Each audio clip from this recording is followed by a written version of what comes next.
પંચાયત સમાચાર 24 માં આપનું સ્વાગત છે। વડાપ્રધાનના દાહોદના આગમનની પૂર્વ તૈયારીના ભાગરૂપે પ્રભારી મંત્રી કુબેરભાઈ ડિંડોના અધ્યક્ષસ્થાને બેઠક યોજાઈ। દાહોદ જિલ્લામાં આગામી તારીખ 26 મેના રોજ વડાપ્રધાન નરેન્દ્રભાઈ મોદીના પ્રવાસ કાર્યક્રમના સુચારુ આયોજન અંગે દાહોદ જિલ્લા સેવા સદન ખાતે દાહોદ પ્રભારી મંત્રી કુબેરભાઈ ડિંડોના અધ્યક્ષસ્થાને બેઠક યોજાઈ। જે દરમિયાન વડાપ્રધાન નરેન્દ્રભાઈ મોદીના આગમન અન્વયે વિશેષ તકેદારી કાયદા અને વ્યવસ્થાના ભાગરૂપે પોલીસ વિભાગ ઇમરજન્સી કેસ માટે આરોગ્ય તેમજ ફાયર વિભાગની ટીમને ખડેપગે હાજર રહેવા જણાવ્યું હતું। એ સાથે સિક્યુરિટી, સ્ટેજ, ડોમ, જવા આવવાની રૂટની વ્યવસ્થા, ગરમીને ધ્યાને રાખીને લોકો માટે પીવાના પાણીની વ્યવસ્થા, પાર્કિંગ વ્યવસ્થા, શૌચાલયની વ્યવસ્થા જેવા અગત્યના મુદ્દાઓ અંગે ચર્ચા કરવામાં આવી।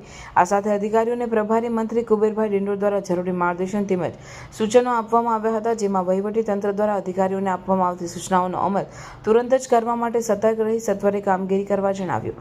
લોકોને પ્રાથમિક સુવિધાઓમાં અગવડતા ન પડે, બદલાતા વાતાવરણને ધ્યાને રાખીને આગોતરા આયોજન દ્વારા તેમજ અધિકારીઓને એકબીજાના સંકલનમાં રહીને વ્યવસ્થા કરવા જણાવ્યું હતું। આ બેઠકમાં કલેક્ટર યોગેશ નિરગુડે, જિલ્લા પંચાયત પ્રમુખ કરણસિંહ ડામોર, સાંસદ જસવંતસિંહ ભાભોર, પોલીસ અધિક્ષક ડોક્ટર રાજદીપસિંહ ઝાલા, જિલ્લા વિકાસ અધિકારી સ્મિત લોઢા, પ્રાયોજના વહીવટદાર દેવેન્દ્રસિંહ મીણા, ધારાસભ્ય રમેશભાઈ કટારા, ધારાસભ્ય મહેશભાઈ ભુરિયા, ધારાસભ્ય કનૈયાલાલ કિશોરી, ધારાસભ્ય શૈલેષભાઈ ભાભોર, નિવાસી અધિક કલેક્ટર જે.એમ. રાવલ, પ્રાંત અધિકારીઓ સહિત સંબંધિત અધિકારીઓ ઉપસ્થિત રહ્યા હતા।